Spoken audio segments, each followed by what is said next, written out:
रुकिए, अगर आपके घर में परिवार है तो आज की कहानी अंत तक जरूर सुनिए, क्योंकि यह कहानी एक ऐसे पुलिस वाले की है जिसने पूरे शहर को तो बचा लिया लेकिन अपने ही परिवार को नहीं बचा पाया। और इसकी वजह जानकर आपके रोंगटे खड़े हो जाएंगे। नमस्कार दोस्तों, मैं हूं चन्ना और आप देख रहे हैं रियल हॉरर स्टोरीज।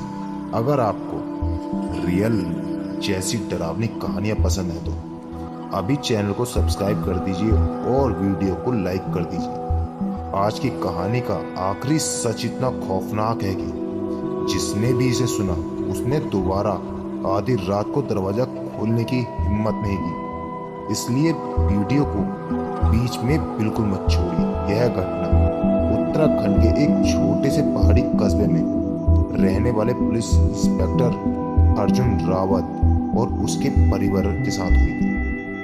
उस समय मुझे बिल्कुल भी अंदाजा नहीं था कि एक साधारण सी रात मेरी जिंदगी को हमेशा के लिए बदल देगी। चलिए कहानी शुरू करते हैं अर्जुन रावत जी के पॉइंट ऑफ व्यू से।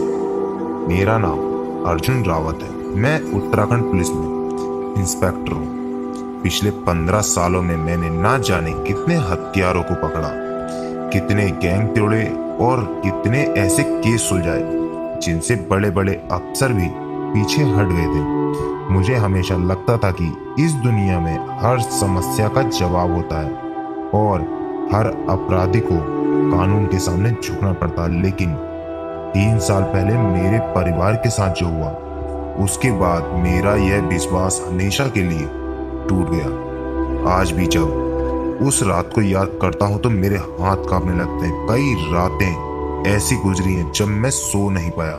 मेरी पत्नी आज भी उस घटना का नाम सुनते ही खामोश हो जाती और मेरा बेटा, वह आज भी आधी रात के बाद किसी बंद कमरे में अकेला नहीं बैठता। मैं यह कहानी इसलिए सुना रहा हूं ताकि अगर कभी आपकी जिंदगी में भी वैसा कुछ होने लगे तो आप उसे सिर्फ वहम समझकर मत टाल देना, क्योंकि मैंने भी वही गलती की थी और उसकी कीमत मेरे पूरे परिवार ने चुकाई। यह घटना जुलाई के महीने की है। लगातार बारिश हो रही थी। मुझे पहाड़ के एक छोटे से कस्बे में नए थाना प्रभारी के रूप में तैनात किया गया था। सरकारी क्वार्टर थाने से लगभग 200 मीटर दूर था। मैं, मेरी पत्नी नेहा और हमारा 8 साल का बेटा आरव, हम तीनों वहीं रहने आ गए। पहले 2 दिन सब कुछ बिल्कुल सामान्य था। कस्बे के लोग बहुत शांत थे। अपराध लगभग ना के बराबर था। मुझे लगा कि शायद यह मेरी सबसे आसान पोस्टिंग होगी, लेकिन तीसरे दिन थाने में एक लगभग 70 साल का बूढ़ा आदमी आया। उसके चेहरे पर अजीब सा डर था। उसने मेरी तरफ देखा और बिना कुर्सी पर बैठे धीरे से कहा, साहब, रात को अगर कोई आपका घर का दरवाजा खटखटाए तो बिना आवाज पहचाने दरवाजा मत खोलिएगा। मैं हल्का सा मुस्कुराया। मुझे लगा शायद कोई अंधविश्वास होगा। मैंने पूछा, क्यों बाबा, कौन आता है? मैंने बूढ़े के होठ देखे। उसके होठ कांप रहे थे। उसने सिर्फ एक वाक्य कहा, जो बाहर खड़ा होगा उसकी आवाज आपके किसी अपने जैसी होगी, लेकिन वह आपका अपना नहीं होगा। यह सुनकर मैंने हंसते हुए बात टाल दी। काश उस दिन मैं उसकी बात पर हंसा ना होता। उस बूढ़े की बात सुनकर मैंने हल्की सी मुस्कान के साथ उसे बाहर जाने को कहा। पुलिस की नौकरी में ऐसे अंधविश्वास रोज सुनने को मिलते हैं। मुझे लगा यह भी वैसी ही कोई बात होगी। बूढ़ा जाने लगा, लेकिन दरवाजे तक पहुंचकर एक बार फिर पलटा। उसकी आंखों में डर साफ दिखाई दे रहा था। उसने कहा, साहब, अगर रात को कोई 3 बार दरवाजा खटखटाए तो चाहे अंदर से किसी की भी आवाज आए, दरवाजा मत खोलिए। बस यही याद रखिए। इतना कहकर वह चला गया। मैंने बात को वहीं खत्म समझा और अपनी फाइलों में लग गया। शाम के करीब 7 बजे मैं सरकारी क्वार्टर पहुंचा। बाहर तेज बारिश हो रही थी। नेहा ने खाना बना लिया था और आरव ड्राइंग रूम में खिलौनों से खेल रहा था। मैंने हाथ मुंह धोया और खाना खाने बैठ गया। खाना खाते समय आरव अचानक बोला, पापा हमारे घर के पीछे कोई आंटी रहती है क्या? मैंने चौंक कर पूछा। नहीं बेटा, क्यों? वह बिल्कुल मासूमियत से बोला, वो मुझे खिड़की से देख रही थी, उन्होंने हाथ भी हिलाया था। मैं तुरंत उठा और पीछे की खिड़की तक गया। बाहर सिर्फ घना अंधेरा, बारिश और हवा थी, कोई नहीं। मैंने सोचा शायद बच्चे को वहम होगा। रात करीब 10:30 बजे हम तीनों सोने चले गए। बारिश अब और तेज हो चुकी थी, बिजली भी कई बार आ जा रही थी। करीब रात के 12:17 पर मेरी नींद अचानक खुली। कारण ठक ठक ठक, दरवाजे पर किसी ने 3 बार दस्तक दी। मेरी आंखें तुरंत खुल गईं। अगले ही पल मुझे दिन में मेरे बूढ़े की बात याद आई। मैंने खुद को समझाया, संयोग होगा। मैं बिस्तर से उठा, नेहा भी जाग गई थी। उसने धीरे से पूछा, इतनी रात को कौन होगा? मैंने कहा, शायद थाने से कोई सिपाही आया होगा। मैं दरवाजे की तरफ बढ़ा ही था कि बाहर से एक आवाज आई, अर्जुन दरवाजा खोलो। आवाज बिल्कुल मेरे हेड कांस्टेबल महेश की थी। मैंने बिना सोचे कुंडी पकड़ ली, लेकिन तभी मेरी नजर दीवार पर लगी घड़ी पर गई। 12:17। उसी पल मुझे बूढ़े की बात फिर याद आई। मैंने दरवाजा नहीं खोला। मैंने अंदर से ही पूछा, महेश क्या बात है? बाहर कुछ सेकंड तक बिल्कुल सन्नाटा रहा। फिर वही आवाज आई, लेकिन इस बार उसकी आवाज पहले जैसी नहीं थी। ऐसा लगा जैसे कोई उसी आवाज की नकल कर रहा हो। अर्जुन जल्दी दरवाजा खोलो। मेरे पूरे शरीर में सिरहन दौड़ गई। मैंने तुरंत अपना सर्विस रिवॉल्वर निकाला और धीरे से खिड़की के पर्दे का कोना हटाकर बाहर देखने की कोशिश की, लेकिन बाहर जो खड़ा था वह महेश नहीं था। मैंने धीरे धीरे खिड़की के पर्दे का एक कोना उठाया। बारिश इतनी तेज थी कि बाहर सब कुछ धुंधला दिखाई दे रहा था। क्वार्टर के बाहर लगा पीला बल्ब हवा में झूल रहा था। उसकी रोशनी कभी जमीन पर पड़ती, कभी अंधेरे में खो जाती। मैंने आंखें सिकोड़कर बाहर देखने की कोशिश की। दरवाजे के ठीक सामने कोई खड़ा था। उसने पुलिस की वर्दी पहन रखी थी। पहली नजर में मुझे सचमुच लगा कि वह महेश ही है, लेकिन अगले ही पल मेरी सांस अटक गई। उस आदमी के पैर जमीन को छू नहीं रहे थे। वह लगभग 4-5 इंच हवा में स्थिर खड़ा था। मेरे हाथ से पर्दा छूटते छूटते बचा। मैंने दोबारा देखा। वह अब बिल्कुल स्थिर था, जैसे किसी तस्वीर को देख रहा हो। अचानक उसका सिर बहुत धीरे धीरे मेरी खिड़की की तरफ घूमने लगा। ऐसा लगा जैसे उसे पता चल गया हो कि मैं उसे देख रहा हूँ। मैंने झटके से पर्दा बंद कर दिया। मेरे पूरे शरीर पर पसीना आ गया, जबकि बाहर कड़ाके की ठंडी बारिश हो रही थी। पीछे मुड़ा तो नेहा डरी हुई खड़ी थी। उसने कांपती आवाज में पूछा, बाहर कौन है? मैंने पहली बार उसे झूठ बोला, कोई नहीं, शायद कोई शराबी होगा। मैं नहीं चाहता था कि वह डर जाए, लेकिन तभी ठक ठक ठक, इस बार दस्तक पहले से भी ज्यादा जोर से हुई। पूरा दरवाजा कांप उठा। आरव की नींद भी खुल गई। वह आंखें मलते हुए कमरे से बाहर आया। पापा, कौन आया है? मैंने उसे अपनी गोद में उठा लिया। कोई नहीं बेटा। लेकिन तभी बाहर से एक और आवाज आई। इस बार वह महेश की नहीं थी, वह मेरी माँ की आवाज थी। मेरी माँ की मौत 7 साल पहले हो चुकी थी। फिर भी बाहर से बिल्कुल उसी लहजे में आवाज आई, अर्जुन बेटा दरवाजा खोल, मुझे बहुत ठंड लग रही है। मेरे हाथ सुन पड़ गए। नेहा ने भी वह आवाज सुनी। उसने मेरी बांह कस कर पकड़ ली।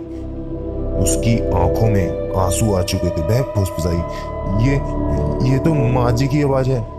मैंने कोई जवाब नहीं दिया, क्योंकि मैं खुद समझ नहीं पा रहा था कि क्या हो रहा है। अचानक आरव मेरी गोद से उतर गया। वह दरवाजे की तरफ चलने लगा। उसके चेहरे पर डर नहीं था, बल्कि अजीब सी मुस्कान थी। वह धीरे से बोला, पापा, दादी आई हैं, उन्हें बाहर मत खड़ा रखो। इतना कहकर उसने अपना छोटा सा हाथ दरवाजे की कुंडी की तरफ बढ़ा दिया और उसी पल मुझे एहसास हुआ, अगर आरव ने यह कुंडी खोल दी तो शायद हम में से कोई भी सुबह तक जिंदा नहीं बचेगा। आरव का हाथ धीरे धीरे दरवाजे की कुंडी की तरफ बढ़ रहा था। मैंने बिना एक पल गंवाए उसे पीछे खींच लिया। वह जोर से चिल्लाया, पापा छोड़ो, दादी बाहर खड़ी हैं, उन्हें अंदर आने दो। उसकी आवाज अब 8 साल के बच्चे जैसी नहीं लग रही थी, जैसे कोई और उसके गले से बोल रहा हो। नेहा घबरा कर रोने लगी। मैंने आरव को अपनी बाहों में कसकर पकड़ लिया। तभी धड़ाम, मुख्य दरवाजा इतनी जोर से हिला कि पूरी चौखट कांप उठी। दीवार पर टंगी भगवान की तस्वीर तिरछी हो गई। छत से महीन धूल नीचे गिरने लगी। फिर पूरे घर में सन्नाटा छा गया, इतना गहरा सन्नाटा कि मुझे अपने ही धड़कनें साफ सुनाई दे रही थी। मैंने धीरे से खिड़की की तरफ देखा। पर्दा बंद था, लेकिन उसके दूसरी तरफ किसी की परछाई खड़ी थी। वह हिल नहीं रही थी, बस खड़ी थी, जैसे हमारी सांसें गिन रही हो। तभी खिड़की के शीशे पर टक एक उंगली दिखाई दी, फिर दूसरी, फिर तीसरी। ऐसा लगा जैसे कोई बाहर से अपने नाखूनों को धीरे धीरे शीशे पर रख रहा हो। अगले ही पल खर्र, लंबे नाखून कांच को धीरे धीरे रगड़ने लगे। वह आवाज इतनी तीखी थी कि मेरे दांत अपने आप भींच गए। आरव ने दोनों कान बंद कर लिए। नेहा ने आंखें बंद करके भगवान का नाम लेना शुरू कर दिया, लेकिन बाहर खड़ी चीज रुक नहीं रही थी। वह कांच पर एक ही जगह नाखून घसीट रही थी, जैसे अंदर आने का रास्ता तलाश रही हो। मैंने टॉर्च उठाई, धीरे धीरे पर्दा हटाया और रोशनी सीधा शीशे पर डाली। रोशनी पड़ते ही मेरा खून जम गया। शीशे के उस पार एक औरत का चेहरा था। उसके लंबे भीगे बाल पूरे चेहरे पर चिपके हुए थे, लेकिन सबसे डरावनी बात उसकी आंखें नहीं थी। जहां आंखें होनी चाहिए थी, वहां सिर्फ 2 गहरे काले गड्ढे थे। फिर भी मुझे साफ महसूस हो रहा था कि वह सीधे मुझे ही देख रही है। उसके होठ धीरे धीरे खुले और बिना आवाज निकले सिर्फ उसने एक शब्द कहा, आरव। उसी पल मेरी बाहों में खड़ा आरव अचानक पूरी ताकत से छूटने लगा। वह चीख नहीं रहा था, वह मुस्कुरा रहा था और बार बार एक ही बात दोहरा रहा था, मुझे उसके पास जाना है। उसने कहा है मैं उसका बेटा हूं। मेरी रीढ़ में बर्फ की सी ठंडक उतर गई। मैंने पहली बार महसूस किया यह कोई साधारण आत्मा नहीं थी। वह हमारे घर के बाहर खड़ी नहीं थी, वह धीरे धीरे हमारे घर के अंदर आने लगी थी। मेरी पकड़ आरव के कंधों पर और मजबूत हो गई, लेकिन जितनी ताकत से मैं उसे अपनी तरफ खींच रहा था, उतनी ही ताकत से वह दरवाजे की ओर पलटने की कोशिश कर रहा था। उसकी नजरें दरवाजे पर टिकी थी, जैसे दरवाजे के उस पार खड़ा कोई उसे लगातार बुला रहा हो। मैंने उसका चेहरा अपनी तरफ घुमाया। आरव, मेरी तरफ देखो, मैं तुम्हारा बाप हूं। उसने धीरे धीरे मेरी तरफ देखा, लेकिन वह मेरे बेटे की आंखें नहीं थी। उनमें ना मासूमियत थी ना डर, बस एक अजीब सी ठंडी खामोशी थी। उसने बहुत धीमी आवाज में कहा, पापा, आप समझ क्यों नहीं रहे? वह बहुत देर से बारिश में खड़ी है। अगर मैंने दरवाजा नहीं खोला तो वह खुद अंदर आ जाएगी। मेरे शरीर में सिरहन दौड़ गई। मैंने तुरंत आरव को अपनी बाहों में उठाया और उसे बेडरूम में ले जाकर पलंग पर बैठा दिया। नेहा भी हमारे पीछे पीछे आ गई। मैंने कमरे का दरवाजा बंद किया। बाहर अब भी बारिश की तेज आवाज गूंज रही थी, लेकिन मुख्य दरवाजे पर होने वाली दस्तक अचानक बंद हो चुकी थी। यही खामोशी सबसे ज्यादा डरावनी थी। मैंने धीरे से खिड़की के पर्दे का कोना हटाया। बाहर कोई नहीं था। दरवाजे के सामने कीचड़ था। उस कीचड़ में पैरों के निशान नहीं थे, सिर्फ पानी और लगातार गिरती बारिश।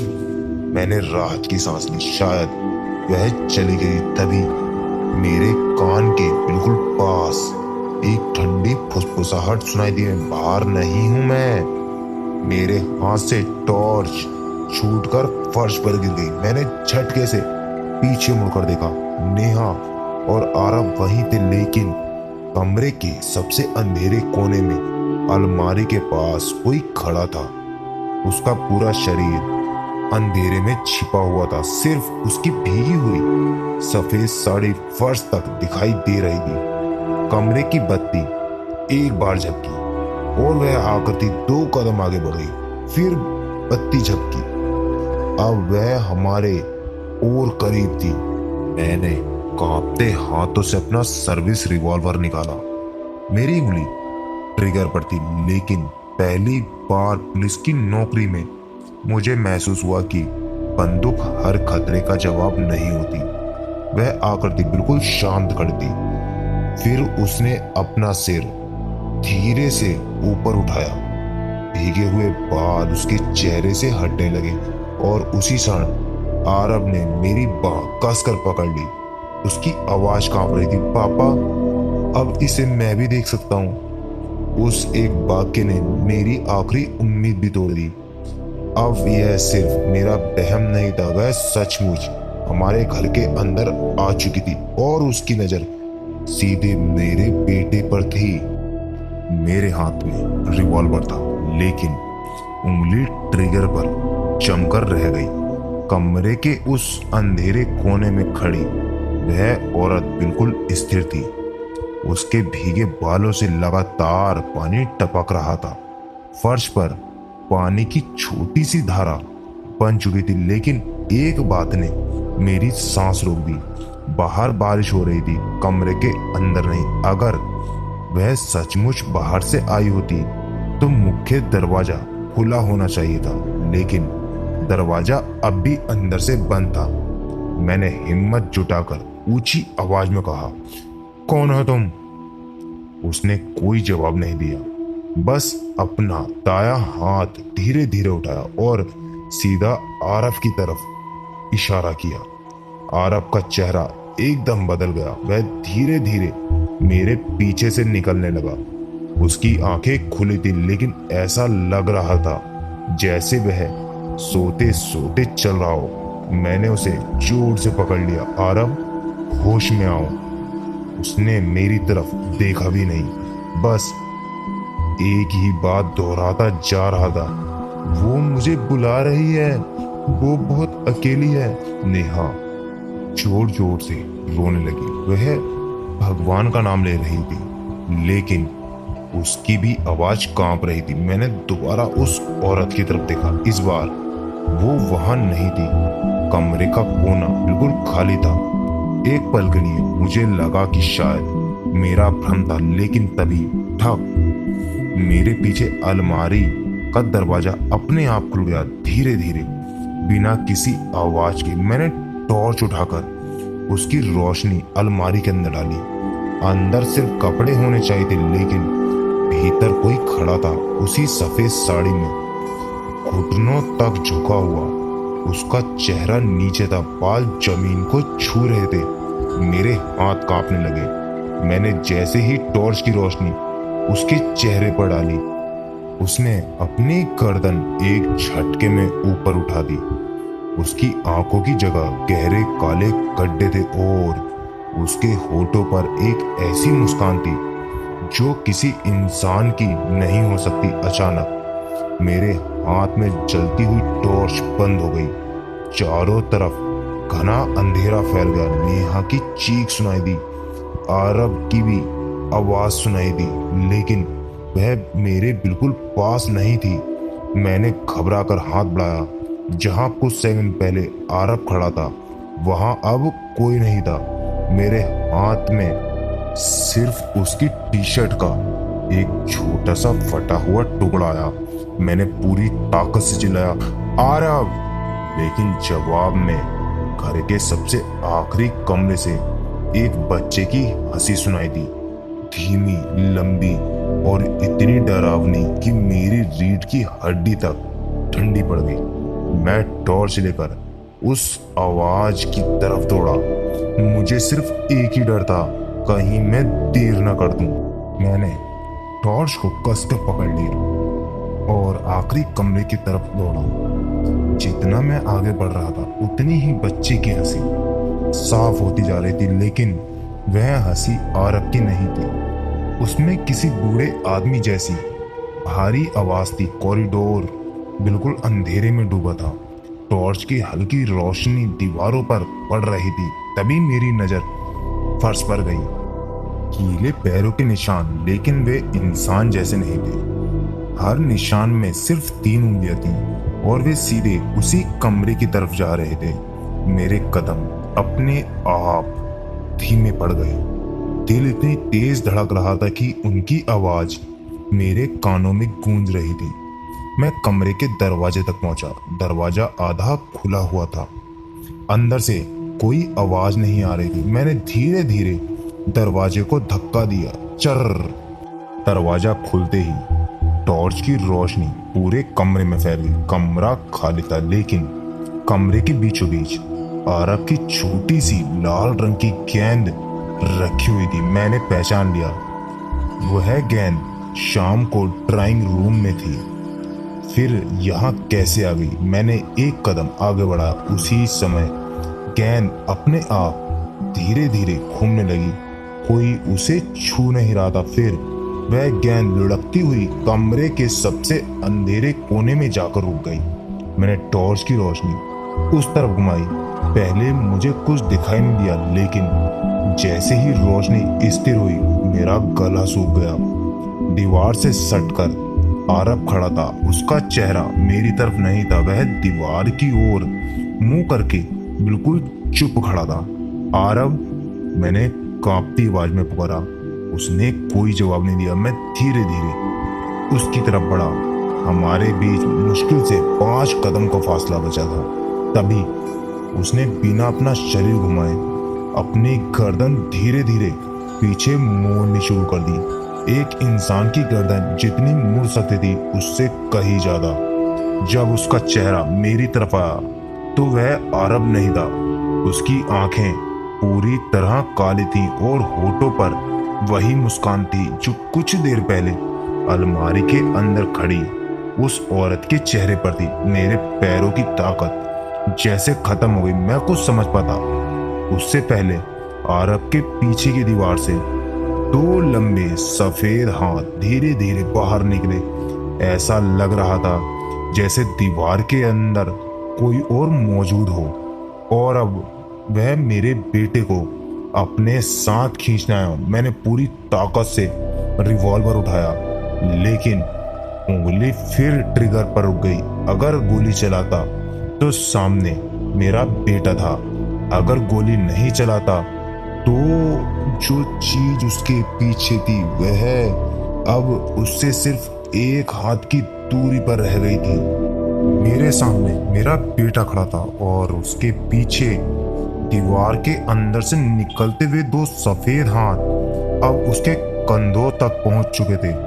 उन उंगलियों के नाखून इतने लंबे थे कि दीवार पर घिसते हुए एक अजीब सी आवाज पैदा कर रहे थे। वह आवाज सुनकर ऐसा लग रहा था जैसे कोई लोहे पर नाखून रगड़ रहा हो। मैंने पूरी ताकत से चिल्लाया, आरव, मेरी तरफ भागो। लेकिन उसने मेरी तरफ देखा तक नहीं। वह उसी दीवार को देख रहा था जैसे दीवार के अंदर कोई उससे बातें कर रहा हो। अचानक उसने मुस्कुराकर कहा, माँ, मैं आ रहा हूँ। यह सुनते ही मेरे पैरों तले जमीन खिसक गई। मैं बिना सोचे समझे उसकी तरफ दौड़ा।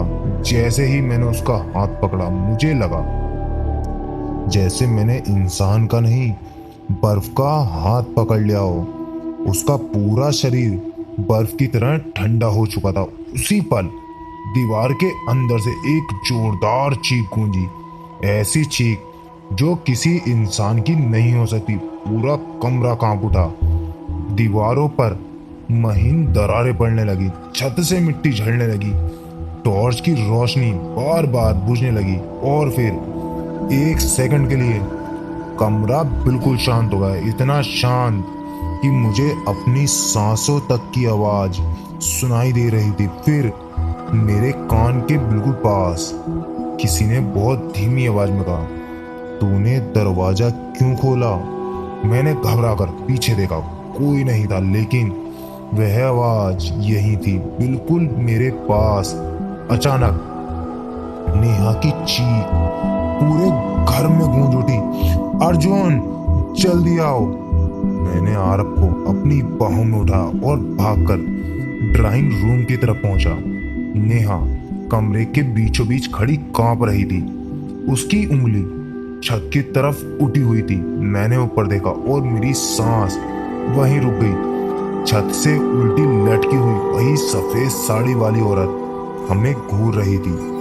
उसके भीगे बाल नीचे लटक रहे थे, बारिश का पानी उसकी साड़ी से टपक रहा था, जबकि घर के अंदर एक भी बूंद नहीं गिरी थी। उसकी गर्दन धीरे धीरे घूमी और उसने पहली बार साफ आवाज में कहा, अब सुबह नहीं होगी।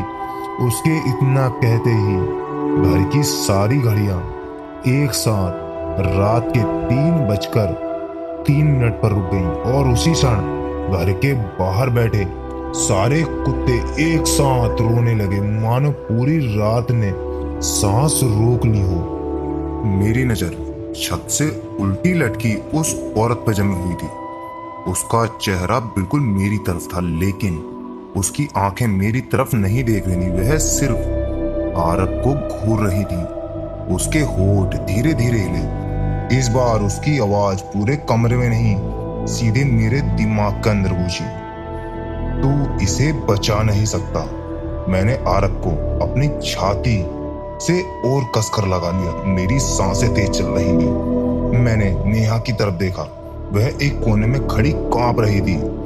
उसकी आंखों से लगातार आंसू बह रहे थे। अचानक छत पर लटकी वह औरत गायब हो गई और एक पल के लिए फिर से पूरा घर शांत हो गया, लेकिन यह शांति तूफान से पहले की शांति थी।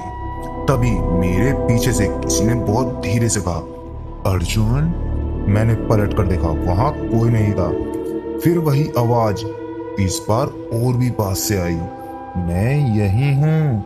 मेरे हाथ कांपने लगे। मैंने टॉर्च की रोशनी पूरे कमरे में घुमाई, कुछ नहीं। अचानक आरव ने मेरे कंधे पर हाथ रखा, उसका शरीर कांप रहा था। उसने फुसफुसाकर कहा, पापा पीछे मत देखना, मैं कुछ समझ पाता।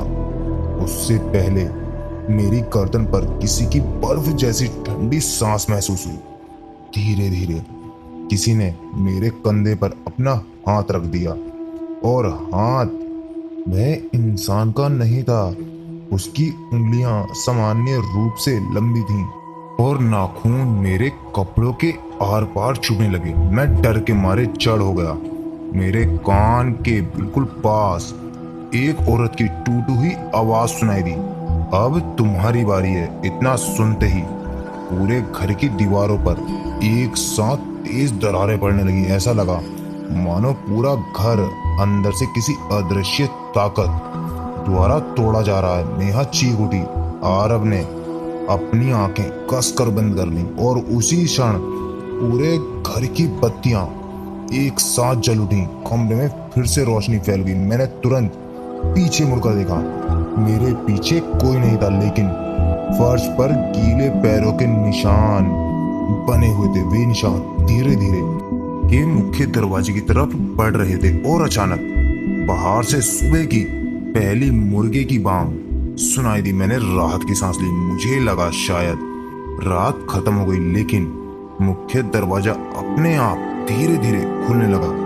बाहर हल्की हल्की रोशनी थी। दरवाजे के सामने गीली मिट्टी में सिर्फ एक जोड़ी पैरों के निशान अंदर की ओर आए थे। बाहर जाने वाले एक भी निशान नहीं थे।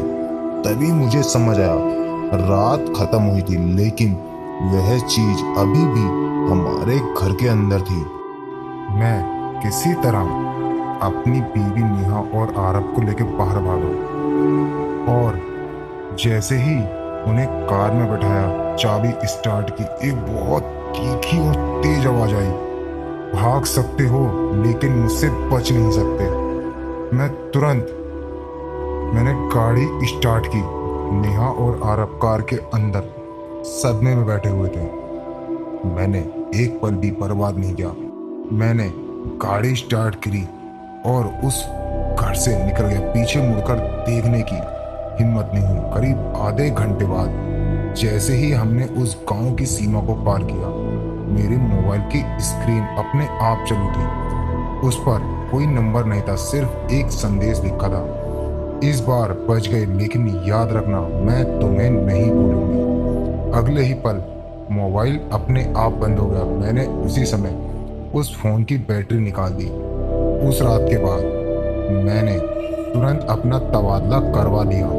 मैंने कभी उस सरकारी क्वार्टर की तरफ दोबारा मुड़कर नहीं देखा। लेकिन आज इस घटना को पूरे 3 साल हो चुके हैं, फिर भी मैं, मेरी पत्नी नेहा और मेरा बेटा आरब आज तक उस रात को भूल नहीं पाए। अगर रात में अचानक दरवाजे पर दस्तक हो जाए तो आरब डर के मारे मेरी बाहें पकड़ लेता। अगर किसी कमरे की बत्ती अचानक बुझ जाए तो नेहा घबराकर रोने लगती है और मैं आज भी आधी रात के बाद किसी अनजान आवाज पर कभी दरवाजा नहीं खोलता, क्योंकि मैंने अपनी आंखों से ऐसी चीज देखी है जिस पर शायद कोई यकीन न करे। आज भी जब तेज बारिश होती है तो मुझे ऐसा महसूस होता है जैसे कोई भीगी हुई औरत मेरे घर के बाहर खड़ी है। धीरे धीरे दरवाजा खटखटा रही है, ठक ठक, और हर बार मेरे कानों में वही आखिरी आवाज गूंजती है, अर्जुन इस बार दरवाजा मत खोलना। उसके बाद मैं पूरी रात जागता रहता हूँ। अगर यह घटना सचमुच एक बुरा सपना थी तो आज 3 साल बाद भी वह सपना हर रात हमारे घर का रास्ता कैसे ढूंढ लेता है। तो आज की कहानी आपको कैसी लगी? क्या अगर आप अर्जुन रावत जी की जगह होते तो उस रात दरवाजा खोलते या नहीं? अपना जवाब और अपनी राय नीचे कमेंट बॉक्स में जरूर लिखिए। हो सकता है आपकी कहानी अगली वीडियो में सुनाई जाए। अगर वीडियो पसंद आई है तो लाइक करें, चैनल को सब्सक्राइब करें और बेल आइकन जरूर दबाएं। मैं हूं चन्ना, मिलते हैं अगली बार एक और सच्ची जैसी रोंगटे खड़े कर देने वाली डरावनी कहानी के साथ। तब तक रात में अगर कोई 3 बार दरवाजा खटखटाए तो बिना पहचान किए उसे कभी मत खोलिएगा। नमस्कार।